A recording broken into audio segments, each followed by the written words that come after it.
Good morning everyone. दोस्तों आज है अप्रैल 10 2022 और हम लोग करने वाले हैं द हिंदू न्यूज़पेपर के एनालिसिस। मेरा नाम है सितेंद्र चौधरी और रोज की तरह कुछ सिलेक्टेड टॉपिक्स आपके लिए लेके आया हूँ। एक बार ब्रीफली देखते हैं कौन कौन से टॉपिक करेंगे। तो सबसे पहले टॉपिक करेंगे जो फ्रंट पेज पे आने वाले हैं। उसके बाद पढ़ेंगे कोड रेड के बारे में। देखिए कोड रेड नाम सुनते ही आपका ऐसा लगा होगा कि खतरे की घंटी बज गई है। जी हाँ, इस आर्टिकल में हम लोग उसी खतरे की घंटी के बारे में बात करेंगे जो कि पूरी अर्थ के लिए खतरा बन गया है। तो इस आर्टिकल को उसमें पढ़ेंगे, जीएस पेपर 3 से इसको कवर करेंगे। सैटेलाइट और इंजन्स के बारे में बात करेंगे, कुछ ऑर्बिट्स के बारे में बात करेंगे। सैटेलाइट जैसे पीएसएलवी या जीएसएलवी उनके बारे में थोड़ा चर्चा करेंगे क्योंकि आज संडे का दिन है तो थोड़ा सा एसएनटी वाले आर्टिकल हम लोग ज़्यादा पढ़ते हैं साइंस एंड टेक्नोलॉजी वाले पार्ट से, जीएस पेपर 3 से। एलएनटी एंड द यूएपी के बारे में बात करेंगे। एलएनटी का मतलब है यहाँ पे लश्कर तैयबा और ये हमारा है unlawful activities of prevention act, right. तो जो इसको भी हम लोग जीएस पेपर 3 से अपने इंटरनल सिक्योरिटी वाले चैप्टर से कवर करेंगे। प्रेसिडेंशियल इलेक्शन अभी थोड़ा सा दूर है लेकिन अभी से न्यूज़ आनी शुरू हो गई है तो थोड़ा सा हम लोग यहाँ पे इसको देखेंगे और इसी से रिलेटेड हम लोग आज कुछ एमसीक्यूज़ भी देखने वाले हैं जो आपको अटेम्प्ट करने हैं कमेंट सेक्शन में जाके। फ्रीबीज इन इलेक्शंस, इलेक्शन की स्पेलिंग थोड़ा देख लेना आप लोग। फ्रीबीज का मतलब ये होता है कि जब इलेक्शंस होते हैं तो बहुत सारे नेता लोग अलग अलग पार्टीज़ के वो अनाउंसमेंट करते हैं कि हम आपको फ्री में बिजली देंगे, फ्री में पानी देंगे, फ्री में ये देंगे, फ्री में वो देंगे। तो उसी के बारे में है और इलेक्शन कमीशन का भी यहाँ पे क्या रोल बताया गया है, सुप्रीम कोर्ट का इसके बारे में क्या कहना है, थोड़ा सा इंटरेस्टिंग रहेगा। जीएस पेपर 2 से इसको कवर करेंगे। एनआईए के बारे में थोड़ा सा पढ़ेंगे, ये भी इंटरनल सिक्योरिटी वाले चैप्टर से हम लोग कवर करते हैं। एनआईए का मतलब होता है नेशनल इन्वेस्टिगेशन एजेंसीज। तो इंडिया में जितनी इन्वेस्टिगेशन एजेंसीज होती हैं हमें वो करनी रहती हैं अपने इंटरनल सिक्योरिटी वाले चैप्टर के अंडर में। फिर हम लोग कुछ एमसीक्यूज करेंगे और एडिशनल आर्टिकल पढ़ेंगे। देखिए कल कुछ स्टूडेंट बोल रहे थे हमारे कमेंट सेक्शन में, मैंने रात को पढ़ा कि जो पीडीएफ है वो एक्चुअली गलत डाउनलोड शायद हो गई थी वहाँ पे, तो 8 तारीख की हो गई थी 9 तारीख की बजाय। तो फिर मैंने बाद में सर को मैसेज किया तो शायद वो आपकी अपडेट कर दी गई है। तो जिन स्टूडेंट को कल वाला डॉक्यूमेंट नहीं मिला था, अभी आप कल वाली वीडियो पे जाओगे तो उस डिस्क्रिप्शन में लिंक पे क्लिक करोगे तो आपको अप्रैल 9 वाला आराम से वहाँ पे मिल जाएगा, वो अपडेट हो चुका है। ओके चलिए, लेकिन जो स्टूडेंट नए हैं हमारे प्लेटफॉर्म पे पहली बार आए हैं उनको मैं बताता चलूँ कि हम लोग अभी 30 अप्रैल से अपना कोर्स भी लॉन्च कर रहे हैं, अपना फाउंडेशन कोर्स लॉन्च कर रहे हैं। जिसको इसके बारे में इन्फॉर्मेशन चाहिए व्हाट्सएप नंबर पे आप आराम से बातचीत कर सकते हो, इन्फॉर्मेशन ले सकते हो। अदरवाइज डिस्क्रिप्शन बॉक्स में एक फॉर्म भर मिलेगा आपको, फॉर्म भरिए, जितनी भी आपकी क्वेरी हैं आप वो कर सकते हो। लेकिन बेफिक्र होकर एकदम दिल खोल के एडमिशन लीजिए। आपकी प्रेपरेशन की हर डिपार्टमेंट का ध्यान यहाँ पे रखा गया है। इस पूरी प्रोसेस में मैं खुद इन्वॉल्व हूँ तो इसीलिए दिक्कत नहीं आने देगी किसी भी लेवल पे। प्रीलिम्स, मेंस और आपकी एसए की टेस्ट सीरीज भी यहाँ पे इंक्लूड है। आपके टेस्ट वगैरह किए जाएंगे, डेली मेंटरिंग होगा और 1 to 1 आपके साथ गाइडिंग प्रोग्राम चलेगा, सब कुछ यहाँ पे होगा, चिंता करने की जरूरत नहीं है। दोस्तों आगे बढ़ते हैं आज की मेन न्यूज़ पे। तो आज के फ्रंट पेज पे जो सबसे पहली न्यूज़ है वो आप यहाँ पे देख सकते हो, हाई ड्रामा इन पाकिस्तान, स्पीकर डेप्यूटी रिजाइन। क्योंकि ये देखिए वहाँ के जो डेप्यूटी स्पीकर वगैरह थे वहाँ के जो इस समय पावर में थी जो पार्टी, इमरान खान वाली, उसी की पार्टी से बिलोंग करते थे। इन्होंने ही थोड़े समय पहले वहाँ पे मना कर दिया गया था कि भैया हम लोग यहाँ पे नो ट्रस्ट मोशन नहीं करेंगे। तो वो सब पॉलिटिकल ड्रामा चल रहा है पाकिस्तान के अंदर, ज़्यादा हमारे लिए कोई इंपॉर्टेंट नहीं है। लेकिन एक चीज़ मैं देख रहा हूँ पिछले 15 दिन से द हिंदू के फ्रंट पेज न्यूज़ पे पाकिस्तान से न्यूज़ ज़रूर आ रही है ना, ज़्यादातर वहाँ पे इलेक्शन के रिगार्डिंग। और आज का एक एक्सप्लेनर सेक्शन में भी पाकिस्तान के इलेक्शन को लेके एक बहुत बड़ा एक्सप्लेनर सेक्शन दिया हुआ है, वो भी आप देख सकते हो अगर आप इंटरेस्टेड हो। लेकिन ज़्यादा समय इस पर मत देना, यूपीएससी के पर्सपेक्टिव से इतना इंपॉर्टेंट नहीं है। SSI Bharat biotech cut vaccine prices, ये भी हमारे लिए कोई खास इंपॉर्टेंट नहीं है। इसके बारे में पहले वैक्सीन के बारे में हम लोग खूब चर्चाएं कर चुके हैं। कोविशील्ड, कोवैक्सीन, स्पुतनिक 5 और कोरोवैक्स, इनके पुराने प्राइस और नए प्राइस के बारे में थोड़ा सा बताया गया है, वो थोड़ा सा आप देख लेना। मायावती ये कोई हमारे लिए खास नहीं है, ठीक है। उसके अलावा दलीप्स message to India not a warning, ये आर्टिकल हम लोगों ने थोड़े समय पहले किया था जब दलीप जी जो कि यूएसए के रिप्रेजेंटेटिव हैं इंडिया में, USA deputy national security adviser हैं, वो इंडिया में आए थे तो उन्होंने इंडिया को एक तरह से धमकी दिया था, इनडायरेक्ट धमकी दिया था। इसके बारे में हम लोगों ने अच्छी खासी चर्चा की थी और उन्होंने कहा था कि अगर इंडिया रशिया से अगर तेल खरीदता है डिस्काउंट रेट पे और अगर वो डॉलर के ट्रांजैक्शन को सरपास करता है तो इंडिया के लिए अच्छा नहीं होगा, इंडिया को इसका कंसिक्वेंस भुगतना पड़ेगा। ऐसा वो यहाँ पे बोल के वापस चले गए। अब उसके बाद हंगामा हो गया, हमारे पार्लियामेंट में भी हंगामा हुआ, पॉलिटिकल क्लास में वो सब ये चीज़ें चल रही हैं। तो उसके बाद अमेरिका ने यहाँ पे सफाई दी है। उन्होंने कहा कि देखिए, उनका कहने का मतलब ये नहीं था कि कंसिक्वेंसेस होंगे, बुरे कंसिक्वेंसेस होंगे। उनका सिर्फ कहने का मतलब ये था कि हम चाहते हैं कि इंडिया ऐसा कुछ भी मत करे जो कि यूएस के सैंक्शंस को सरपास करता है। वो धमकी नहीं थी, एक उनका कंसर्न था। बस सीधी सी बात है, यूएसए और इंडिया तो इतने क्लोज अलाई हैं, तो आप इंडिया को डायरेक्ट धमकी नहीं दे सकते। और वैसे भी आप भैया धमकी वमकी देने की कोई कंडीशन में वैसे भी नहीं हो ना, क्योंकि देखिए हम लोग इसमें स्ट्रैटेजिक अलाई हैं।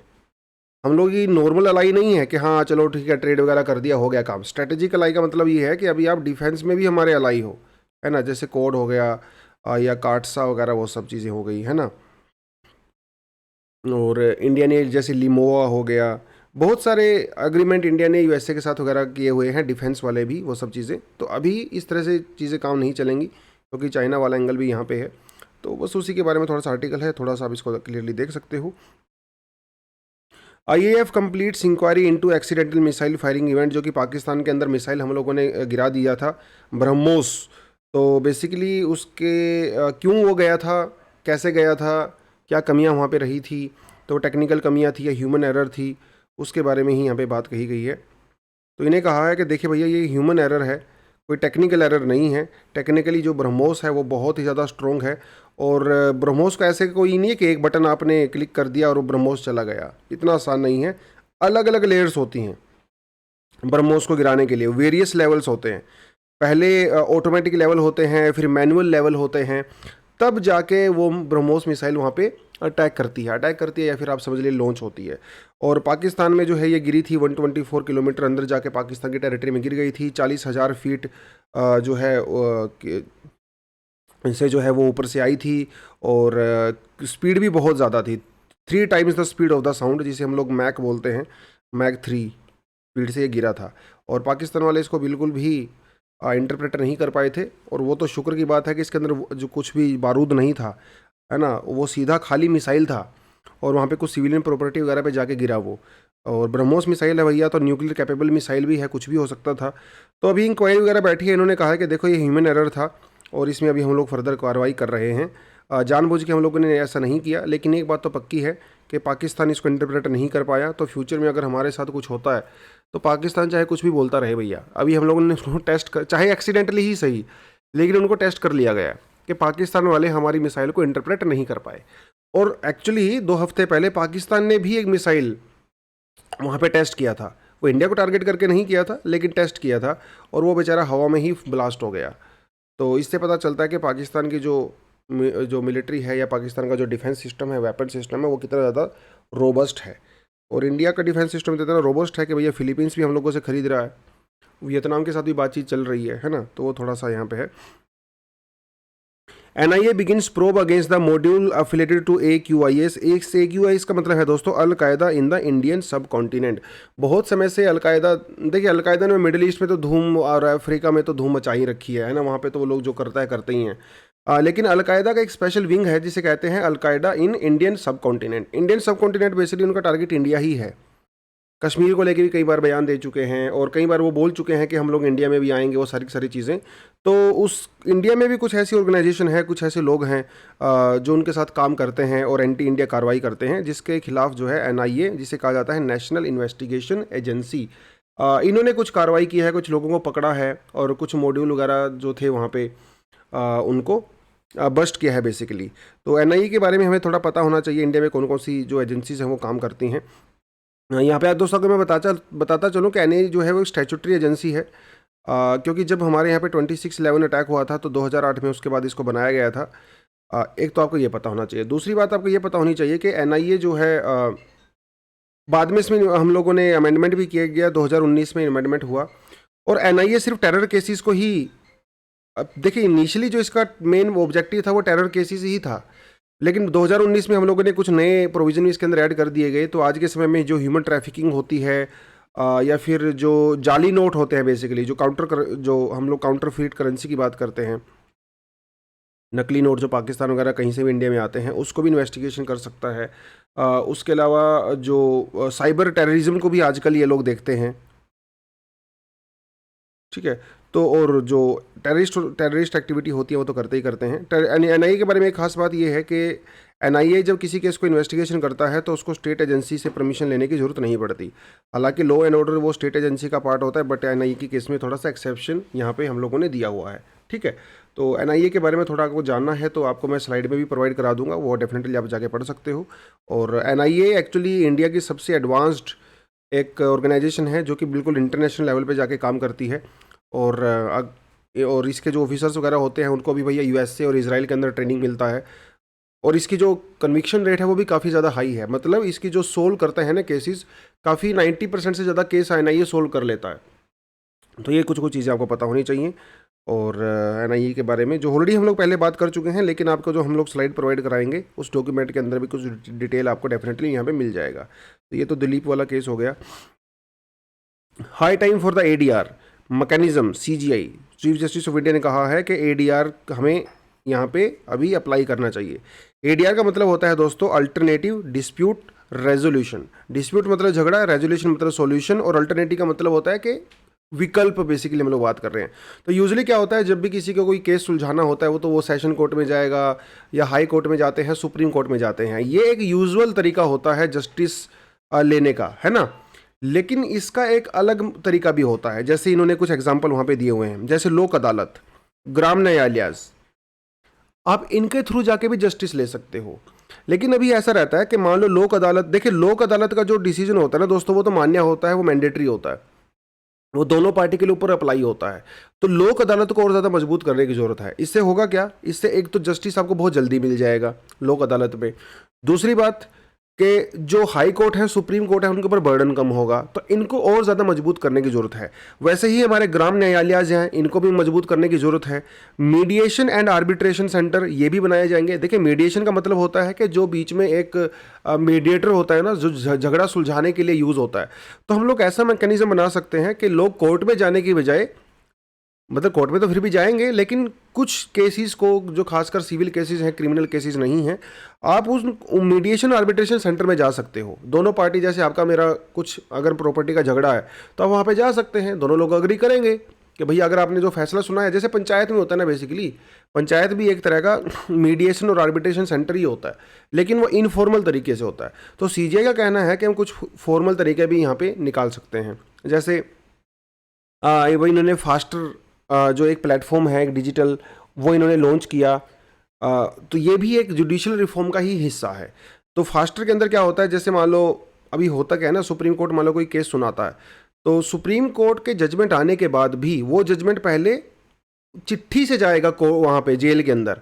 तो ऐसा, ये देखिए पहले हम लोग इस बारे में डिस्कस कर चुके हैं। तो हुआ कुछ ऐसा था कि 3 लोग थे जो कि आगरा के जेल में बंद थे, आगरा में। तो दिल्ली से फैसला सुनाया गया सुप्रीम कोर्ट के द्वारा कि इनको बेल दे दी जाए, और वो फ्राइडे का दिन था, सैटरडे का दिन था, और सैटरडे को, संडे को छुट्टी थी। तो हुआ ये कि जब सुप्रीम कोर्ट के दिल्ली से जजमेंट गया तो वहाँ पे चिट्ठी जाके जो है वो सोमवार या मंगलवार को पहुँची, ट्यूसडे को चिट्ठी पहुँची, ट्यूसडे को जाके इनको बेल मिला। मतलब सोचिए, सैटरडे को डिसीजन आया लेकिन ट्यूसडे को बेल मिला। ये तो फंडामेंटल राइट का वायलेशन हो गया कि जजमेंट सुनाने के बाद भी उनको 2-3 दिन एक्स्ट्रा जेल में रखा गया। तो ये बात जब सुप्रीम कोर्ट के जज को पता चली तो इन्होंने कहा कि भैया ये तो बहुत बहुत ज़्यादा बड़ा वायलेशन है। आज टेक्नोलॉजी के ज़माने में भी हम लोग कबूतरों और चिट्ठियों की बातें कर रहे हैं। तो इन्होंने कहा कि नहीं नहीं, ये नहीं चलेगा।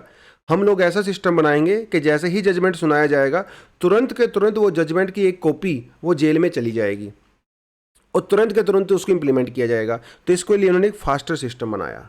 तो डिजिटल प्लेटफॉर्म का यूज़ करेंगे, काफ़ी हाईली सिक्योर होगा और ये हम लोग यूज़ करेंगे।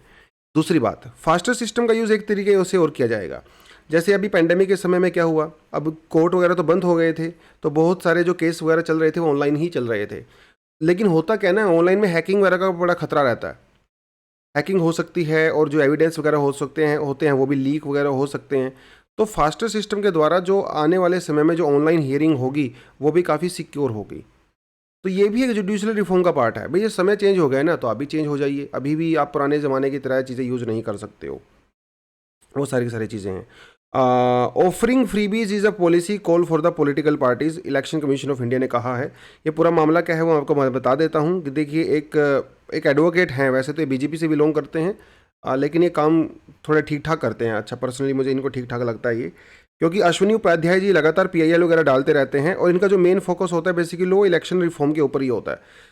तो इन्होंने सुप्रीम कोर्ट के अंदर पीआईएल डाली। इन्होंने कहा कि देखो भैया यार, ये जो पॉलिटिकल पार्टीज होती हैं ना, इलेक्शन के टाइम में ये सब कुछ फ्री में देती हैं। अभी जैसे पंजाब में इलेक्शन हुआ या कई सारे स्टेट में इलेक्शन हुआ, आपने देखा होगा, हम आपको बिजली फ्री दे देंगे, आपको पानी फ्री देंगे, जो हाउस वाइफ्स होती हैं उनको 1,000 रुपया महीने में फ्री देंगे, बच्चों को एजुकेशन फ्री देंगे, सिलाई मशीन फ्री देंगे, है ना। इस तरह की चीज़ें फ्री में बांटी जाती हैं। अब ये ऐसा तो नहीं है कि पॉलिटिकल पार्टी अपने घर से लुटा रही हैं, तो ये फ्री में चीज़ें आएंगी कहाँ से? ये तो टैक्स पेयर की मनी से आएगी ना। हम जैसे लोग, आपके जैसे लोग जो टैक्स पे कर रहे हैं, तो ये पब्लिक जो टैक्स के थ्रू पैसा दिया जा रहा है, उससे पब्लिक को फ्री में चीज़ें दी जा रही हैं। तो उपाध्याय जी का कहना है कि यार ये नहीं होना चाहिए। ये जो है ना, इससे इलेक्शन प्रभावित होते हैं और वो नेगेटिवली प्रभावित होते हैं। मतलब इससे जो वोटर होता है वो फ्री डिसीजन नहीं ले पाता, है ना, और इलेक्शन जो है वो फ्री नहीं हो पाते। इससे वोटर को इन्फ्लुएंस किया जाता है। तो इसीलिए इस प्रैक्टिस को बंद किया जाए, ऐसा उन्होंने पीआईएल में बोला कि ये सब नहीं होना चाहिए। उसके उसके रिएक्शन में इलेक्शन कमीशन ऑफ इंडिया ने क्या कहा? उन्होंने कहा देखो भैया, ये जो फ्रीबीज वगैरह दी जाती हैं वो हमारी टेरिटरी के अंदर नहीं आता, वो एक पॉलिसी डिसीजन है। ठीक है, पॉलिसी डिसीजन है और election commission of India policy decision में इंटरफेयर नहीं कर सकता, ऐसा उन्होंने कहा। इवन सुप्रीम कोर्ट भी इलेक्शन कमीशन की बात से अग्री करता है। उनका कहना है कि अगर सरकार किसी आदमी को कोई चीज़ें फ्री देती है, वो एक सोशल रिफॉर्म का पार्ट हो सकता है, वो उनकी सोशल पॉलिसी का पार्ट भी हो सकता है, इसलिए हम इसके अंदर इंटरफेयर नहीं करेंगे, ऐसा सुप्रीम कोर्ट ने भी कहा और इलेक्शन कमीशन ऑफ इंडिया ने भी ऐसा ही कहा है। उन्होंने कहा कि अगर हम लोग इसमें इंटरफेयर करेंगे तो हमारी पावर का ओवर रीच हो जाएगा। ओवर रीच मतलब ही हमारी पावर से जो है बाहर की चीज़ है, हम इसमें इंटरफेयर नहीं कर सकते, बस ऐसा ही उन्होंने कुछ कहा था। तो ये भी एक इलेक्शन रिफॉर्म का ही एक पार्ट यहाँ पे हो सकता है। ठीक है, दूसरी बात इन्होंने ये कही कि जो पॉलिटिकल पार्टी जिस तरह की फ्री की बातें करती हैं, आप उनको डी रजिस्टर कर दीजिए, मतलब उनको पॉलिटिकल पार्टी का स्टेटस ही ख़त्म कर दो। तो उन्होंने कहा कि हम ये भी नहीं कर सकते, हम लोग पार्टीज़ को डी रजिस्टर नहीं कर सकते हैं। तो कुछ कुछ इस आर्टिकल में चीज़ें बताई गई हैं। इलेक्शन कमीशन ऑफ इंडिया के बारे में अगर आपको थोड़ा पढ़ना है तो वो भी डेफिनेटली आप जो है कहाँ से पढ़ सकते हो। Yes yes yes yes yes yes yes एक आर्टिकल मैंने ऐड किया था यहाँ पे आपके लिए, ये रहा शायद, हाँ जी। तो देखिए कुछ आर्टिकल्स वगैरह आप इलेक्शन कमीशन ऑफ इंडिया के बारे में यहाँ पे डेफिनेटली पढ़ सकते हो। ठीक है, कुछ आर्टिकल्स हैं 224 225। ठीक है, आप मुझे क्या बताओगे? आप मुझे ये बताओगे कि जो इलेक्शन कमीशन ऑफ इंडिया के जो ऑफिसर्स होते हैं, चीफ इलेक्शन कमिश्नर होते हैं, अरे कहाँ भाग रहा है भाई, रुको जो रुको रुको रुको। ठीक है, chief election of commissioner of India जो होते हैं वो अपना रेजिग्नेशन किसको देते हैं? ठीक है, एक तो आप मुझे ये बताओगे और एक आप मुझे बताओगे इनकी रिटायरमेंट एज कितनी है। एक दो क्वेश्चन आपको यहाँ से इलेक्शन कमीशन ऑफ इंडिया से हमने पूछे हैं। ठीक है, जल्दी से जल्दी कमेंट सेक्शन में कमेंट यहाँ पे आप कर सकते हो। चलिए आगे बढ़ते हैं। अगला जो आर्टिकल है दोस्तों वो एनआईए के बारे में तुम लोगों ने पढ़ ही लिया है, ये आप देख सकते हो यहाँ पे। संगीत नाटक अकेडमी, ये कुछ एडिशनल आर्टिकल हैं। माइक्रो स्विमर्स में soon help with the drug delivery, ये वैसे तो मुझे काफ़ी इंटरेस्टिंग लगा, लेकिन यूपीएससी के हिसाब से इतना दमदार नहीं लगा। तो इंटरेस्टिंग होना दमदार होने में थोड़ा सा फ़र्क होता है बेसिकली। तो इनका कहना है, ये एक थोड़ा सा एक साईफाई जो मूवी होती है ना, हॉलीवुड मूवी, उस टाइप का एक सवाल है, मतलब टॉपिक है। कहना है कि जो फ्यूचर में आने वाले समय में जो ड्रग्स, मतलब जो दवाइयाँ अगर किसी को देनी है, तो हम लोग अभी दवाइयाँ कैसे लेते हैं? पहले हम उसको अपने मुंह से खाएंगे, फिर वो पेट में जाएगी, पेट में जाने के बाद वो हमारी पूरी बॉडी के अंदर जाके ट्रांसफ़र हो जाती है। तो जहाँ पे जो इन्फेक्टेड पार्ट होता है उसको जाके हिट करती है। लेकिन फ्यूचर में ऐसा नहीं होगा। फ्यूचर में हम लोग छोटे छोटे रोबोट्स बनाएंगे, इतने छोटे रोबोट बनाएंगे कि हमारे ब्लड के अंदर चले जाएंगे, और ये रोबोट जो है अपने साथ ड्रग्स लेके जाएंगे, जो दवाइयाँ होंगी, और ये रोबोट को हम लोग मॉनिटर कर सकते हैं। तो जहाँ पे इनको टारगेट करना है वहीं पे एग्जैक्टली जाके वो टारगेट करेंगे, और जिस भी हमारे बॉडी पार्ट को दवाई चाहिए वो उसी को दवाई डिलीवर करेंगे, बाकी किसी बॉडी पार्ट को दवाई डिलीवर नहीं करेंगे। थोड़ा सा ऐसा लग रहा है ना कि कोई हॉलीवुड की मूवी चल रही है, लेकिन ऐसा फ्यूचर में सच्चाई होगा। ये सब पॉसिबल हो जाता है नैनो टेक्नोलॉजी की वजह से। तो इतने छोटे नैनो रोबोट्स बनाए जाएंगे कि वो अपने ब्लड में जाएंगे, जहाँ पे अटैक करना होगा वहीं पे जाके अटैक करेंगे, वहीं पे जाके दवाई डिलीवर करेंगे। ये जो है दो चीज़ें आपको यहाँ पे थोड़ा सा इस पूरे आर्टिकल में बेसिकली इन्होंने बताया है। और इसके लिए जो दो माइक्रो स्विमर्स, एक्चुअली इनको ये माइक्रो स्विमर्स बोल रहे हैं क्योंकि हमारे ब्लड के अंदर ये ट्रैवल करेंगे ना, तो इनको बोला माइक्रो स्विमर्स। तो ये 2 डायमेंशनल होते हैं, ये भी आपको पता होना चाहिए, 3 डायमेंशनल नहीं होते हैं। और इसके लिए हम लोगों ने 2 कंपाउंड को आइडेंटिफाई किया है। पहला है हमारे यहाँ पे हेप्टाजाइन और दूसरा है कार्बन नाइट्राइड। ये 2 को हम लोगों ने यहाँ पे आइडेंटिफाई किया है। बस ये थोड़ा सा इन्फॉर्मेशन इस पूरे आर्टिकल में यही बताया गया है। डिटेल में आपको जानना है तो आप जा सकते हो, लेकिन यूपीएससी के पर्सपेक्टिव से इतनी ज़्यादा डिटेलिंग यहाँ पे थी नहीं जितनी मैंने यहाँ पे एक्सपेक्टेशन इनसे किया था। खैर आगे बढ़ते हैं।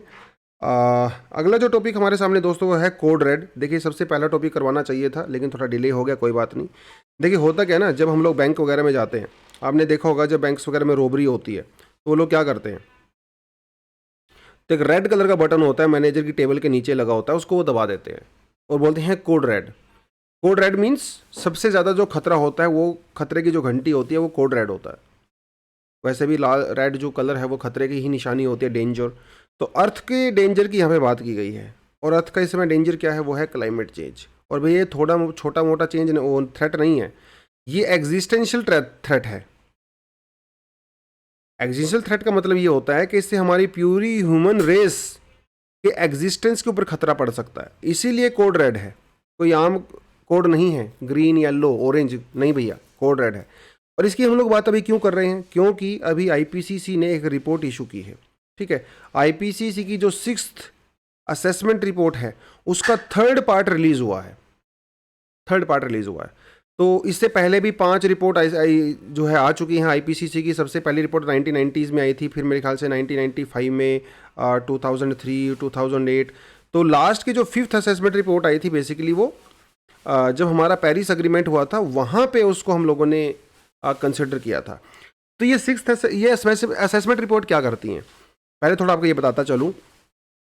देखिए आईपीसीसी जो है ना, उसके पास कोई ऐसे साइंटिस्ट नहीं होते हैं खास कि वो उनको जॉब प्रोवाइड कराती है। नहीं नहीं, ऐसा नहीं होता कि आईपीसीसी के कोई खास नंबर ऑफ एक्सपर्ट हैं, वो जाते हैं फील्ड में रिसर्च करते हैं, ऐसा नहीं होता। दुनिया भर के बहुत सारे एक्सपर्ट, यूनिवर्सिटी प्रोफेसर्स, साइंटिस्ट लोग, वो अपनी इंडिपेंडेंट स्टडी करते हैं। और इंडिपेंडेंट स्टडी करने के बाद जो भी उनकी रिपोर्ट में आता है वो उसको सबमिट करते हैं। अब इतने में ही काम नहीं चलता, फिर उसको किया जाता है पीयर रिव्यू किया जाता है। पीयर रिव्यू का मतलब ये है कि मान लो आपने कोई रिसर्च किया तो उसको पहले मैं रिव्यू करूंगा, फिर दूसरा, तीसरा, चौथा, पांचवा, 10, 15, 20, 50 लोग उसको रिव्यू करते हैं, फिर हम लोग किसी जाके कंक्लूजन पे पहुंचते हैं। तो आईपीसीसी में बहुत सारे दुनिया के प्रोफेसर्स, एक्सपर्ट, साइंटिस्ट, वो सब अपना रिसर्च वहाँ पे डिपॉजिट कराते हैं, सबमिट करवाते हैं। उसके बाद ये रिपोर्ट तैयार की जाती है। ठीक है, उसे कहते हैं, इस तरह से आईपीसीसी बेसिकली रिपोर्ट तैयार होती है। तो इन्होंने अभी जो लेटेस्ट रिपोर्ट आई है उसके बारे में इन्होंने कुछ कहा है। इन्होंने कहा है कि एक्चुअली कोड रेड इन्होंने यहाँ पे डिक्लेयर कर दिया है। इन्होंने कहा कि दुनिया को अभी बहुत बड़ा खतरा है। किस चीज़ से खतरा है? क्लाइमेट चेंज से। कैसे खतरा है वो थोड़ा आपको मैं बताता चलता हूँ। देखिए इंडिया के बारे में भी इन्होंने कुछ खास बातें बोली हैं। इन्होंने कहा कि पहली बात तो ये कि 2050 तक हम लोगों को नेट ज़ीरो या फिर ज़ीरो एमिशन अचीव करना पड़ेगा। अगर आपको टेम्परेचर 1.5 डिग्री सेंटीग्रेड से नीचे रखना है तो ये आपको करना ही पड़ेगा, आपके पास कोई ऑप्शन नहीं है। मान लो ये लिमिट आपकी ब्रीच हो गई तो आपको टेम्परेचर 2 डिग्री सेंटीग्रेड से नीचे रखना पड़ेगा। उसके लिए आपको नेट ज़ीरो 2070 तक अचीव करना पड़ेगा। लेकिन इसके बाद आपके पास ऑप्शन नहीं है, ये आपके पास लास्ट ऑप्शन है, इधर 1.5 और 2 डिग्री सेंटीग्रेड, ऐसा इस रिपोर्ट में कहा गया है। और भी कई चीज़ें इस रिपोर्ट में बोली गई हैं। और इन्होंने ये कहा कि अगर आप ये चीज़ें कर लेते हो उसके बावजूद भी ये गारंटी नहीं है कि टेम्परेचर 2 डिग्री सेंटीग्रेड से नीचे रहेगा, क्योंकि क्लाइमेट में ऐसा होता है ना, कास्केडिंग इफेक्ट होता है। जब एक चीज़ शुरू हो जाती है उसको रिवर्स करना बड़ा मुश्किल हो जाता है। इंडिया के बारे में इन्होंने कई सारी इंटरेस्टिंग चीज़ें बोली हैं, क्योंकि हम लोगों ने थोड़े दिन पहले भी किया था। इंडिया में इन्होंने कहा कि इंडिया में जो कोल बेस्ड पावर प्लांट्स हैं ये भैया हमारे लिए खतरे की घंटी हैं, क्योंकि दुनिया का 10% जो कोल बेस्ड पावर प्लांट है जहाँ से इलेक्ट्रिसिटी प्रोड्यूस होती है वो इंडिया में एग्जिस्ट करते हैं। लेकिन चलिए कोल पावर प्लांट तो दूसरी जगह भी है ना, लेकिन इंडिया को खास इन्होंने इंडिकेट क्यों किया? इन्होंने कहा कि इंडिया के केस में एक बात बड़ी स्पेशल है। क्यों स्पेशल है? क्योंकि एक टेक्नोलॉजी होती है जिसे कहा जाता है कार्बन स्टोरेज कैपेसिटी भी उसको बोलते हैं। इसको जो है CCS भी कहा जाता है, कार्बन कैप्चर एंड स्टोर। ये एक टेक्नोलॉजी होती है। इसमें क्या होता है, जो हमारे थर्मल पावर प्लांट होते हैं जहाँ पे कोल वगैरह बर्न किया जाता है, यहाँ से जो कार्बन निकलती है, इस कार्बन को सोर्स पे ही कैप्चर किया जाता है। पहले इसको हम लोग कैप्चर करते हैं, कैप्चर करने के बाद इसको स्टोर करते हैं। कहाँ पे स्टोर करते हैं? बहुत ही ज़्यादा गहराइयों में, 4-5 किलोमीटर नीचे जाके अर्थ के इसको स्टोर कर देते हैं। तो ये बात आपको पता चल गई। दूसरी बात इन्होंने ये कहा कि इंडिया में जो थर्मल पावर प्लांट हैं उनके अंदर ये कार्बन कैप्चर टेक्नोलॉजी है ही नहीं, किसी में भी नहीं है ही नहीं मतलब। और जो इंडिया में फ्यूचर में प्रपोज किए गए हैं प्लांट्स, उनके अंदर भी इस टेक्नोलॉजी का प्रपोजल नहीं है। इसका मतलब ये हुआ कि इंडिया में जो थर्मल पावर प्लांट हैं, यहाँ से जितनी CO2 रिलीज होती है वो सारी की सारी हमारी एनवायरनमेंट में जाके मिक्स हो जाती है। इन्होंने IPCC ने इस बात को बोला है, ठीक है। तो ये बड़ी खतरे की घंटी है। दूसरा इन्होंने ये भी कहा कि सिर्फ CO2 के ऊपर फोकस करने की जरूरत नहीं है, हमें मीथेन के ऊपर भी फोकस करने की जरूरत है। मीथेन भी एक बहुत ही स्ट्रॉन्ग ग्रीन हाउस गैस है, तो खाली इसके ऊपर काम नहीं चलेगा भैया। CO2 को तो हम लोगों ने खामखा बदनाम कर दिया है, दूसरी गैसेस भी हैं यहाँ पे। CO2 पे हम लोग ज़्यादा फोकस इसीलिए करते हैं क्योंकि इसकी क्वांटिटी बहुत ज़्यादा है जो हम लोग रिलीज़ करते हैं as compare to other gases. बस ये थोड़ा सा आपको यहाँ पे पता होना चाहिए। यही इन्होंने इंडिया के बारे में बोला है। थोड़ा बहुत अगर आपको IPCC के बारे में जानना है तो अलग से आपको जो है कंटेंट यहाँ पे प्रोवाइड कराया है, तो आप IPCC के बारे में भी पढ़ सकते हो। 1988 में वर्ल्ड मेट्रोलॉजिकल ऑर्गेनाइजेशन और यूनाइटेड नेशन एनवायरमेंटल प्रोग्राम, इन दोनों ने मिलकर इसको लॉन्च किया था। ये क्या करते हैं? ये साइंटिफिक स्टडी करते हैं। उस साइंटिफिक स्टडी को जो हम लोग जो हमारी कॉन्फ्रेंस ऑफ पार्टी होती हैं, या फिर हम ये कहें कि UNFCCC की जो पार्टीज़ होती हैं, मीटिंग होती हैं, उसके अंदर अपने एविडेंस को जमा करवाता है। एक चीज़ आपको और बताता चलूँ जो बहुत इंपॉर्टेंट पॉइंट है, कि जो हमारा IPCC होता है ये पॉलिसीज़ नहीं बनाता है भैया, पॉलिसी बनाने का काम नहीं है इनका। ये सिर्फ और सिर्फ आपको एविडेंस देते हैं। पॉलिसी बनाने का काम है पॉलिसी मेकर्स का, पॉलिटिशियंस का, इनका काम नहीं है। ओके, तो कहीं अगर आप ऐसा सोचते हो पॉलिसी भी बनाते हैं, तो वो ऐसा नहीं है। एक और आर्टिकल यहाँ पे दिया हुआ है, कार्बन डाइऑक्साइड रिमूवल इन नेसेसरी। तो जो चीज़ें हम लोगों ने अभी तक की हैं वो सारी बातें इसमें हैं। एक्चुअली ये इनका इंटरव्यू लिया गया है। ये CO हैं अरुणभा घोष नाम है इनका, council for energy environment and the water, इसके CO हैं। इनका थोड़ा इंटरव्यू यहाँ पे छपा हुआ है, लेकिन जो चीज़ें अभी हम लोगों ने बात की है वो सब उसके बारे में दिया हुआ है। अगला आर्टिकल हमारे पास दोस्तों आता है, वो आता है improved GSLV to be ready by this year. देखिए एक बहुत ही अनफॉर्चुनेट इंसिडेंट हुआ था लास्ट ईयर। हमारा मतलब इसरो ने एक सैटेलाइट लॉन्च किया था, और वो सैटेलाइट एक्चुअली सक्सेसफुल नहीं हो पाया था, वो हवा में ही ब्लास्ट हो गया था। क्यों ब्लास्ट हुआ था? क्योंकि इसके इंजन के अंदर कुछ लीकेज हो गया था। और कौन सा इंजन हम लोग यहाँ पे यूज़ करते हैं? यहाँ पे हम लोग यूज़ करते हैं क्रायोजेनिक इंजन्स। इस इंजन के कुछ वॉल्व वगैरह में लीकेज हो गया था, क्योंकि उसके अंदर जो है प्रॉपर तरीके से हम लोग प्रेशर मेंटेन नहीं कर पाए थे। इसलिए क्रायोजेनिक इंजन से कई बार सवाल पूछे गए हैं एग्जाम में। क्रायोजेनिक इंजन का मतलब क्या होता है दोस्तों? क्रायो का मतलब होता है जहाँ पे सब जीरो टेम्परेचर होता है, मतलब बहुत ही कम टेम्परेचर होता है। तो ये ऐसे इंजन होते हैं जो -253 डिग्री सेंटीग्रेड पे काम करते हैं, -253 डिग्री सेंटीग्रेड। लेकिन इसकी जरूरत क्यों पड़ी? ये भी तो बड़ा सवाल है ना, कि इतना नॉर्मल इंजन क्यों नहीं यूज़ कर सकते? इसको यूज़ करने की क्या ज़रूरत है? उसके लिए पीछे थोड़ा सा साइंटिफिक फैक्ट आपको बताता चलूँ। देखिए, जब भी जैसे मान लो ये हमारा रॉकेट है, ये एक रॉकेट है, इस रॉकेट के ऊपर जो है सैटेलाइट्स होते हैं। तो अब ये रॉकेट ही सैटेलाइट को लेके जाएगा, ये सैटेलाइट खुद तो नहीं जाएंगे। तो ये जब रॉकेट किसी ऑर्बिट के अंदर पहुंचता है, तो ये इसको बेसिकली रॉकेट का काम क्या होता है? इसका काम होता है सैटेलाइट को डिलीवर करना। ये एक डिलीवरी इंजन है बेसिकली, जैसे डिलीवरी बॉय होते हैं फूड डिलीवर करते हैं, तो ये रॉकेट बेसिकली तरह का फूड डिलीवरी होता है। तो इस रॉकेट की स्ट्रेंथ के ऊपर डिपेंड करता है कि हम लोग अपने सैटेलाइट को कितनी ऊंचाई तक, कितने ज़्यादा हायर ऑर्बिट में जाके उसको डाल सकते हैं। जितना ज़्यादा स्ट्रॉन्ग रॉकेट होगा उतना ही ज़्यादा दूर तक हम लोग सैटेलाइट लेके जा सकते हैं। और सिर्फ यहाँ पे दूरी की बात नहीं है, यहाँ पे साइज की बात भी है। जितना स्ट्रॉन्ग सैटेलाइट होगा उतना ही हैवी सैटेलाइट, जितना स्ट्रॉन्ग हमारा रॉकेट होगा उतना ही हैवी हमारा सैटेलाइट लेके जा सकता है। तो ये रॉकेट अब ऐसे तो नहीं चलता है, रॉकेट रॉकेट तो इंजन पे चलता है, और इंजन को क्या चाहिए, एनर्जी चाहिए, इसको तो फ्यूल चाहिए। एनर्जी कहाँ से मिलती है, फ्यूल से मिलती है। तो ये फ्यूल का पूरा खेल है। अब यहाँ पे पेट्रोल डीजल तो हम लोग यूज़ कर नहीं सकते, क्योंकि देखिए जितना ज़्यादा फ्यूल होगा उतना ही ज़्यादा दूर तक रॉकेट जा सकता है। तो साइंटिस्ट लोग इस बात को इंश्योर करते हैं कि ज़्यादा से ज़्यादा फ्यूल रॉकेट लेके जाए। लेकिन फ्यूल ऐसे तो जाएगा नहीं, फ्यूल के लिए आपको टैंक बनाना पड़ेगा, और जितना बड़ा टैंक होगा उतना ही ज़्यादा उसका वेट हो जाएगा। लेकिन जितना ज़्यादा वेट होगा वो ज़्यादा हाई ऑल्टीट्यूड में जा नहीं सकता। सो साइंटिस्ट लोग क्या करते हैं, वो चाहते हैं कि मैक्सिमम फ्यूल जाए लेकिन वेट मिनिमम होना चाहिए, क्योंकि रॉकेट का जितना कम वेट होगा वो उतना ही हैवी सैटेलाइट अपने साथ लेके जा सकता है। अब मान के चलिए कि 2000 किलोग्राम का पूरा वेट है। अब इस 2000 किलोग्राम में से 1500 किलोग्राम तो सिर्फ और सिर्फ रॉकेट का ही वेट हो गया, तो इसका मतलब अपने साथ सिर्फ 500 किलोग्राम ही सैटेलाइट लेके जा सकता है।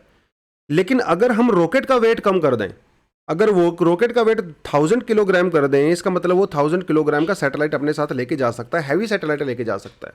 तो ये सारे का सारा खेल होता है रॉकेट का वेट कम करने के लिए।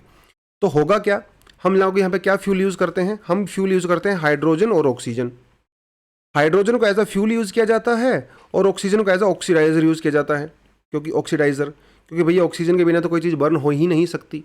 अब हमारे यहाँ पर दो ऑप्शन है, या तो हम लोग इसको गैस की फॉर्म में यूज़ करें या फिर हम उसको लिक्विड की फॉर्म में यूज़ करें। दो चीज़ें हो सकती हैं। अगर गैस की फॉर्म में यूज़ करेंगे तो ये बहुत ज़्यादा स्पेस कंज्यूम करेंगे, क्योंकि गैस तो ज़्यादा स्पेस लेती है ना, तो बड़े बड़े टैंक बनाने पड़ेंगे, साइज़ इंप्रूव होगा और वेट भी बढ़ जाएगा। तो हम लोगों ने क्या किया, हम लोगों ने फ्यूल को गैस में यूज़ करने की बजाय लिक्विड में यूज़ किया, और लिक्विड में यूज़ करने के लिए उसको बहुत ही कम टेम्परेचर पे स्टोर करना पड़ता है, -253 -250, जिसे हम लोग क्रायोजेनिक इंजन बोलते हैं। तो बेसिकली क्रायोजेनिक इंजन का फंक्शन क्या होता है, इसका फंक्शन ये होता है कि हम क्रायोजेनिक इंजन में हमारी जो हाइड्रोजन ऑक्सीजन होती है उसको लिक्विड फॉर्म में स्टोर करते हैं। इससे स्पेस कम लगेगा और एनर्जी ज़्यादा होगी, और हमारा जो रॉकेट होता है वो ज़्यादा वेट अपलिफ्ट कर सकता है। इस इंजन को बोलते हैं GSLV, जिसमें क्रायोजेनिक इंजन का यूज़ होता है। क्रायोजेनिक इंजन की पिक्चर आपको मैं दिखा सकता हूँ, ये देखिए, ये क्रायोजेनिक इंजन कुछ इस तरह से काम करता है। ये फ्यूल होता है जहाँ पे हाइड्रोजन होती है, ऑक्सीडाइजर जिसके अंदर ऑक्सीजन होती है, तो ये दोनों आपस में पंप करते हैं। पंप करने के बाद यहाँ पे इनको जलाया जाता है और बहुत बड़ी मात्रा में एनर्जी इसको मिलती है। तो ये रॉकेट इस तरह से होता है, और फिर ये जब पीछे से एनर्जी इस तरह से रिलीज होती है तो रॉकेट आगे की तरफ भागता है ना, क्योंकि न्यूटन का रूल है ना कि अपोजिट रिएक्शन होता है, इक्वल रिएक्शन होता है। तो ये हमारा पूरा क्रायोजेनिक टेक्नोलॉजी होती है। बहुत बार सवाल एग्जाम में ये पूछा जाता है। थोड़ी हल्की फुल्की डिटेल है, वो आपको यहाँ पे प्रोवाइड करवा दी जाएगी। वैसे जो मैंने आपको डिटेल बताई है उसी के बारे में बात कर रहा है। तो GSLV टेक्नोलॉजी, और हमारे पास इसरो के पास इस समय जो सबसे एडवांस जो सैटेलाइट है वो है GSLV Mach 3। एक्चुअली हमारा जो चंद्रयान 3 है वो भी इसी के थ्रू लॉन्च किया जाएगा, ठीक है। और अलग अलग यहाँ पे ऑर्बिट होते हैं, कुछ लो अर्थ ऑर्बिट होते हैं, कुछ हाई अर्थ ऑर्बिट होते हैं। पहले हम इसके बारे में अच्छी खासी चर्चाएं कर चुके हैं। ऑर्बिट को कई तरीके से डिवाइड किया जा सकता है। इंक्लिनेशन के तरीके से इक्वेटोरियल ऑर्बिट होते हैं जो कि सिर्फ इक्वेटर के चारों तरफ घूमते हैं। पोलर ऑर्बिट होते हैं जो कि ऐसे पोल की तरफ से चलते हैं। फिर इंक्लाइंड होते हैं जो इस तरह से चलते हैं। शेप के थ्रू भी सर्कुलर ऑर्बिट भी हो सकता है, एलिप्टिकल ऑर्बिट भी हो सकता है। जैसे कि लोग अर्थ की बात करें तो अर्थ जो है वो सन के चारों तरफ एलिप्टिकल पाथ में ट्रैवल करती है। थोड़ा आपको मैं दिखाता चलूँ,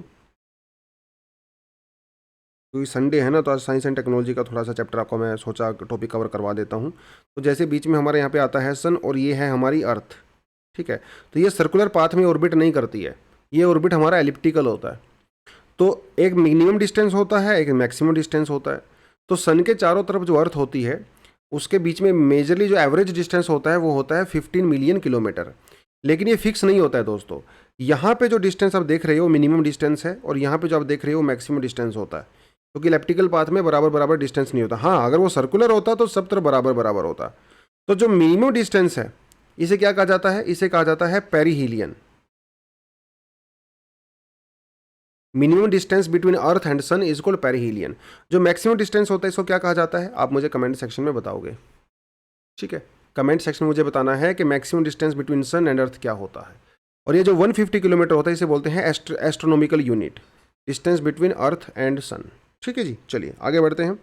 वैसे कुछ थोड़ी बहुत डिटेल मैंने यहाँ पे और एक्स्ट्रा आपके लिए ऐड कर रखी है, जियो स्टेशनरी ऑर्बिट ये मैंने इसलिए ऐड किया है क्योंकि पहले हम इसको क्लास में कर चुके हैं। ये स्लाइड आपके पास मैंने पहले दिया हुआ है, वहीं से कॉपी पेस्ट मैंने इसको दोबारा से कर दिया है।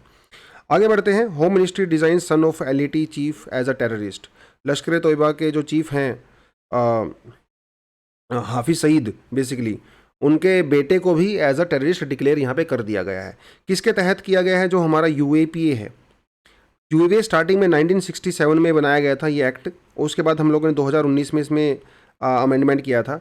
अकॉर्डिंग टू 1967 एक्ट सिर्फ और सिर्फ ऑर्गेनाइजेशंस और ग्रुप्स को ही टेररिस्ट डिक्लेयर किया जा सकता था, लेकिन 2019 में जो अमेंडमेंट किया गया है इसके तहत इंडिविजुअल्स को भी टेररिस्ट डिक्लेयर किया जा सकता है। सबसे बड़ा फ़र्क ये हुआ इसके अंदर, और जो बेल लेने की प्रोसेस थी वो भी थोड़ी सी स्ट्रॉन्ग हो गई है। तो ये थोड़ा सा आपको इसके बारे में पता होना चाहिए, यूएपीए वगैरह क्या है, वो सारी चीज़ें पहले हम लोग अच्छे से डिटेल में इसको कर चुके हैं, बाकी और इसमें कुछ खास है नहीं।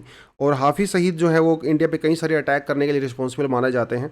रेड फोर्ट पे अटैक हुआ था 2000 में, रामपुर अटैक हुए 2008 में, 26/11 हुआ मुंबई में, और उधमपुर में जम्मू कश्मीर में 2015 में अटैक हुआ। सब में जो है हाफिज सईद का नाम आता है। इनको पकड़ा गया, मतलब पकड़ा नहीं गया, ऑफ कोर्स लाहौर में रहते हैं अभी। पाकिस्तानी कोर्ट ने इनको 32 साल की सज़ा सुनाई है। वो भी एक अलग से मुद्दा रहेगा यहाँ पे। ठीक है, चलिए आगे बढ़ते हैं।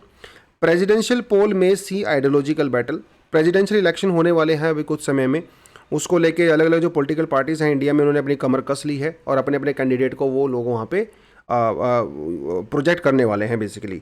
हालांकि जो मेजोरिटी है वो बीजेपी के पास है ही, और ये बात सबको पता है कि बीजेपी का ही कैंडिडेट प्रेसिडेंट बनेगा। ऑफ कोर्स जो पार्टी पावर में होती है ऐसा ही होता है, लेकिन उसके बावजूद भी जो अपोजिशन पॉलिटिकल पार्टीज़ हैं उनका कहना है कि हम अपने जो है कॉम्पिटिटर को यहाँ पे ज़रूर खड़ा करेंगे, क्योंकि ये सिंबल है, ये आइडियोलॉजिकल सिंबल है।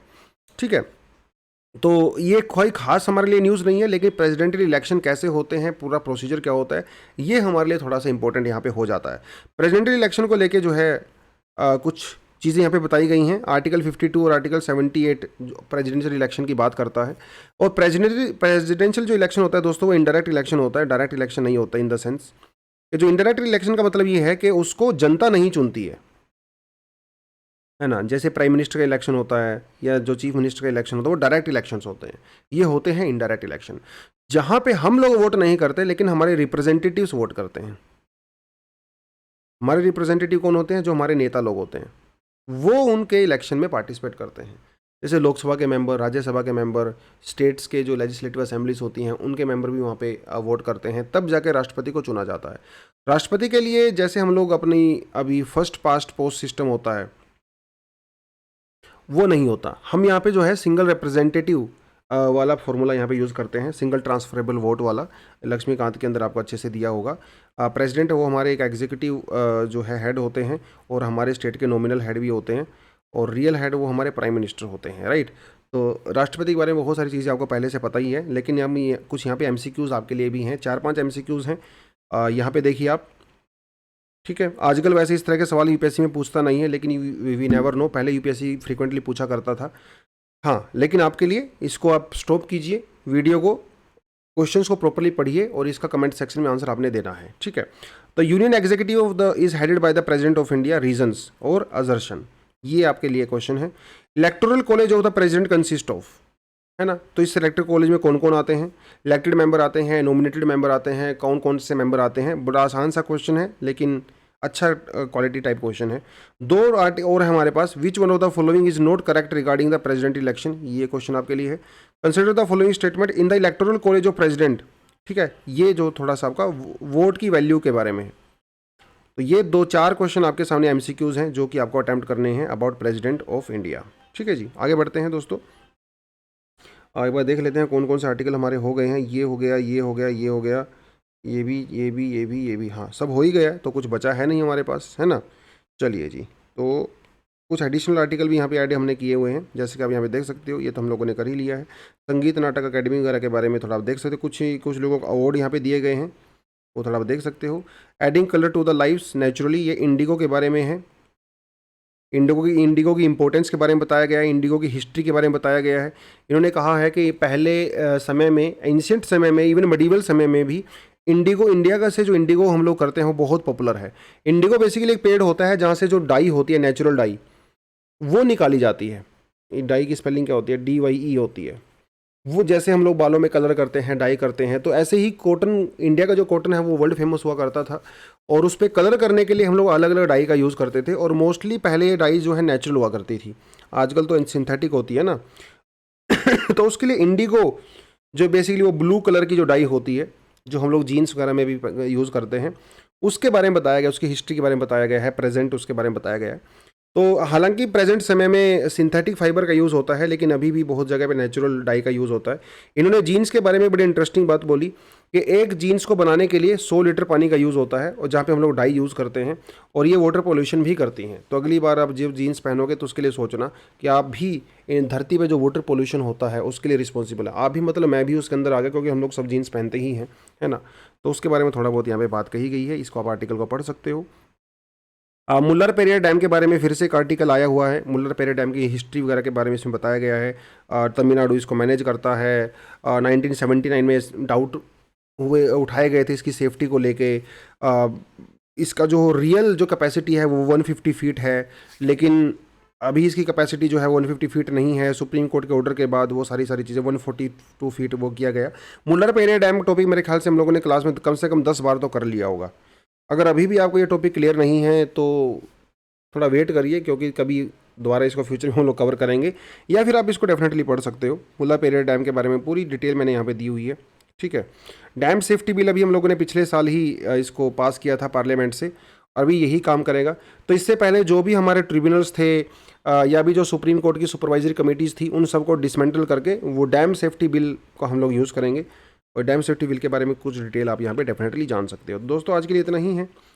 संडे का वैसे भी दिन है, थोड़ा सा आप थोड़ा देख लेना, कुछ एडिशनल आर्टिकल आप पढ़ सकते हो। आज के लिए इतना ही। Thank you very much, all the best, जय हिंद।